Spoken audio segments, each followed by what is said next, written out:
Hello, ഇന്നത്തെ day 3 ആണ് അലൻ്റെ സ്മാബ് ഇൻഫ്യൂഷൻ്റെ. ICUലാണ്. ഇപ്പോൾ ഇതൊരു ഐസൊലേറ്റഡ് ICU ആണ്.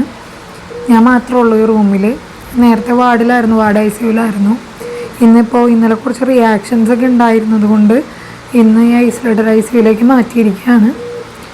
3 ദിവസത്തെ എക്സ്പീരിയൻസ് എന്ന് പറഞ്ഞാൽ എനിക്ക് നല്ല പേടി ഉണ്ടായിരുന്നു കേട്ടോ ഇതെടുക്കുമ്പോൾ.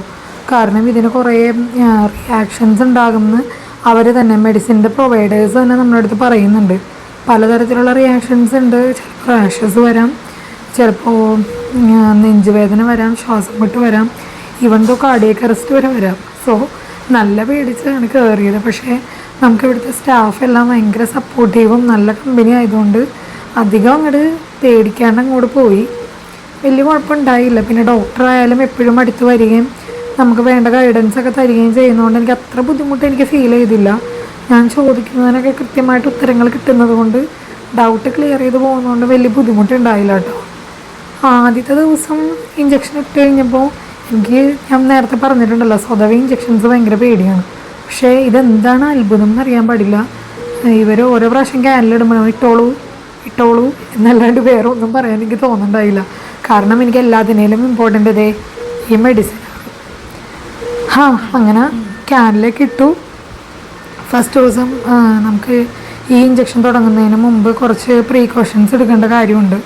അങ്ങനെ ഒരു സോളിമെട്രോൺ എന്ന് പറഞ്ഞ ഇഞ്ചക്ഷൻ ഇട്ടു. പിന്നെ നമുക്ക് റിയാക്ഷൻസ് ഒന്നും വരാതിരിക്കാനായിട്ടുള്ള ഇഞ്ചക്ഷൻസ് ഇട്ടു. ആദ്യത്തെ ദിവസം വലിയ കുഴപ്പമൊന്നും ഉണ്ടായില്ല.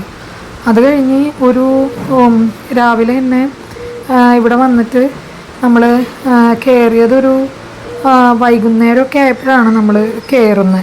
കാരണം എനിക്ക് റൂം കിട്ടാനൊക്കെ കുറച്ച് ബുദ്ധിമുട്ടുണ്ടായിരുന്നു. അതേപോലെ വേറെ കുറച്ച് കാര്യങ്ങൾ ചെയ്ത് തീർക്കേണ്ടതുള്ളത് കൊണ്ട് വൈകുന്നേരമൊക്കെ ആയപ്പോഴാണ് നമ്മൾ കയറിയത്.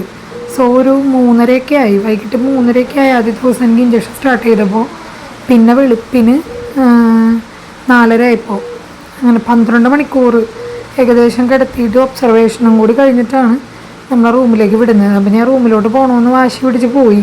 കാരണം ഫുൾ ഡേ ഇങ്ങനെ ICUവിൽ കിടന്ന് നമ്മൾ മെൻ്റലിയും ഭയങ്കര ഡിസ്റ്റർബ്ഡ് ആവും. എല്ലാം നമ്മുടെ ചുറ്റും രോഗികളായിരിക്കും. പിന്നെ ഈ സൗണ്ട്, ഈ കീ സൗണ്ട് നിങ്ങൾ കേൾക്കുന്നുണ്ടോ എന്ന് എനിക്കറിയില്ല. നമുക്ക് ഭയങ്കര ബുദ്ധിമുട്ടാണത്. എനിക്ക് മെൻ്റലി ഭയങ്കര ബുദ്ധിമുട്ടാണ്. സോ ഞാൻ ഇത്തിരിയേറെ റൂമിൽ പോയിക്കോട്ടെ എന്ന് ചോദിച്ചിട്ട് ഞാൻ റൂമിൽ പോയി. പിറ്റേ ദിവസം ഒരു 8 മണിയായപ്പോൾ ഒരു 4 മണിക്കൂർ ഞാൻ ഉറങ്ങിയില്ല കേട്ടോ റൂമിൽ ചെന്നിട്ട്. എനിക്ക് ഉറക്കം വരുന്നുണ്ടായിരുന്നില്ല. കാരണം ഓൾറെഡി നമുക്ക് ഇഞ്ചക്ഷൻ ഒരു സെഡേഷൻ ഉള്ളതുകൊണ്ട് ICUവിൽ ഞാൻ ഇത്തിരിയേരൊക്കെ ഉറങ്ങിയായിരുന്നു. സോ എനിക്ക് റൂമിൽ ചെന്നിട്ട് ഉറങ്ങേണ്ട വന്നില്ല. പിന്നെ ഒരു 8 മണിയായി കഴിഞ്ഞപ്പോൾ നമ്മൾ പിറ്റേ ദിവസം വന്നു. രാവിലത്തെ പ്രിക്കോഷൻസൊക്കെ തുടങ്ങി എല്ലാം ചെയ്ത് കഴിഞ്ഞിട്ട് കുറച്ച് നേരം കഴിഞ്ഞപ്പോഴേക്കും അങ്ങാട് റിയാക്ഷൻ തുടങ്ങിയിട്ട് എല്ലാവരും പേടിച്ചു പോയിട്ട്. കാരണം നമ്മൾ ഈ ഹോസ്പിറ്റലിൽ ഇത് ആദ്യമായിട്ടാണ് അലൻ്റെ സ്മാബ് എടുക്കുന്നത് ഇഞ്ചക്ഷൻ.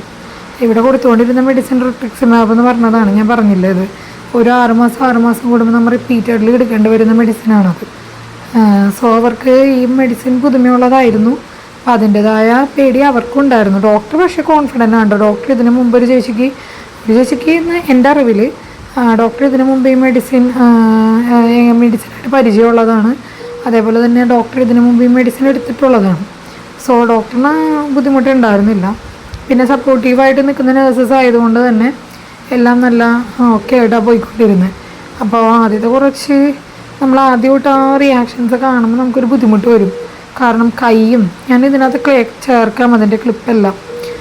കൈയും എല്ലാം ഇങ്ങനെ തടിച്ച് വീർത്ത് ഭയങ്കര ബുദ്ധിമുട്ടായിരുന്നു. പക്ഷെ അത് ഡേ 3 എനിക്ക് ഇഞ്ചക്ഷൻസ് സ്റ്റാർട്ട് ചെയ്ത് സോളിമെട്രോൺ ഇട്ടപ്പോൾ തന്നെ അതങ്ങ് താന്നു കേട്ടോ. വലിയ കുഴപ്പമൊന്നും തോന്നിയില്ല എനിക്ക്. പിറ്റേ ദിവസം വന്നത് ഇവിടെ ചെസ്റ്റിൽ ഫുള്ളിങ്ങനെ ഇന്നലെ രാത്രി എൻ്റെ ഇഞ്ചക്ഷൻ തീർന്നതിന് ശേഷമാണ് കുറച്ച് റിയാക്ഷൻസ് വന്നായിരുന്നു. അത് രാവിലെ ആയപ്പോഴേക്കും മാറി. ഇന്ന് വന്നതായിരുന്നു അടിപൊളി. ഇന്ന് കയ്യിലായിരുന്നു. ഇങ്ങനെ കയ്യിൽ ആ വെയിനില്ലേ, നമ്മുടെ വെയിൻസ് പോകുന്നത് ഫുള്ളിങ്ങനെ റെഡ് കളറിലങ്ങ് തെളിഞ്ഞു വന്നു. അത് കണ്ടു കഴിഞ്ഞപ്പോൾ എനിക്ക് ഇച്ചിരി പേടിയായിട്ടോ. പക്ഷെ അതൊരു അറൗണ്ട് ഒരു 15 മിനിറ്റ്സ് നിന്നിട്ടുള്ളൂ. അതിനുള്ളിൽ തന്നെ അതങ്ങ് മങ്ങിപ്പോയി. സോ അധികം ബുദ്ധിമുട്ടുണ്ടാകില്ലെന്ന് തന്നെ കരുതുന്നു. ഇനിയുമുണ്ട് 2 ദിവസം, ഇന്ന് 3-ാമത്തെ ദിവസമാണ്. അപ്പോൾ ഓക്കെ ആയിരിക്കും എന്ന് തന്നെയാണ് കരുതുന്നത്. ഞാൻ നിങ്ങൾക്ക് എൻ്റെ ഇഞ്ചക്ഷൻ്റെ ബോട്ടിൽ കാണിച്ചു തരാം. ഇത് കണ്ടോ, ഇതാണ് ഞാൻ എടുക്കുന്ന ഇഞ്ചക്ഷൻ ബോട്ടിൽ. കാണുന്നുണ്ടോ എന്ന് എനിക്കറിയില്ല, ക്ലിയർ ആവുന്നുണ്ടെന്ന് കരുതുന്നു. ലെംട്രാഡ അലൻഡസ്മാബാണ്. ഇതിൽ 12 mg ആണുള്ളത്, 12 മില്ലിഗ്രാം. 12 മില്ലിഗ്രാമിനാണ് അറൗണ്ട് 6,20,000 റുപ്പീസ് ഈ ഒരു ബോക്സിന്. 6,20,000 റുപ്പീസാണ് ഈ ബോക്സിന്. ഇങ്ങനെ നമ്മൾ 8 ഡോസസാണ് എടുക്കേണ്ടത്. ആൻഡ് ഇൻക്ലൂഡിങ് ഡിസ്കൗണ്ടാണ് നമുക്ക് 18 lakhs മെഡിസിൻ കിട്ടുന്നത്. അപ്പോൾ ഈ 12 mgക്ക് 6,20,000 കൊടുക്കുന്ന ഒരു ടെൻഷൻ നമുക്കുണ്ടാവുമല്ലോ. അപ്പോൾ അറൗണ്ട് എൻ്റെ മെഡിസിൻ കഴിയാറായി. ഇവിടെ കാണുന്നുണ്ടെന്ന് കരുതുന്നത് എത്ര ml ആണ് കയറുന്നതെന്നുള്ളതാണ്. ഇനി ഇൻഫ്യൂഷൻ മുമ്പിൽ ഒരു കുറച്ച് കൂടിയേ കയറാനുള്ളൂ. അതുകൂടി കയറി കഴിയുമ്പോഴേക്കും ഏകദേശം ഇന്നത്തെ ഡോസ് കഴിയും. പിന്നെ ഒരു 2 മണിക്കൂർ ഒരു ഒബ്സർവേഷനിലിടും നമ്മുടെ ഒരു സേഫ്റ്റിക്ക് വേണ്ടിയിട്ട്. അപ്പോൾ ആ ഒബ്സർവേഷൻ കൂടി കഴിഞ്ഞ് കഴിഞ്ഞാൽ നമുക്ക് റൂമിലേക്ക് മാറാം. റൂമിൽ ചെന്നിട്ട് പിന്നെ നമുക്ക് ഫ്രഷ്നപ്പ് ആവണമെങ്കിൽ ആവാം, കുഴപ്പമൊന്നുമില്ല. പിന്നെ എനിക്ക് ഫുഡ് കഴിക്കാനായിട്ടുള്ളൊരു ബുദ്ധിമുട്ട് ഭയങ്കരമായിട്ടുണ്ട്. ഫുഡ് കഴിക്കാത്തതിൻ്റെ ഒരു ക്ഷീണം നല്ലോണം ഉണ്ട്. പിന്നെ ഈ മെഡിസിന് ഭയങ്കര ഡോസ് ആയതുകൊണ്ട് ഭയങ്കര ചൂടും. ഞാൻ AC റൂമാണ്, ഇത് സെൻട്രലൈസ്ഡ് AC ആണ്. പക്ഷെ എന്നിട്ട് ഫാൻ ഇട്ടായിരിക്കുന്നത്, കാരണം ഭയങ്കര ചൂട്. പുറമൊക്കെ ഇങ്ങനെ നനഞ്ഞൊട്ടുക.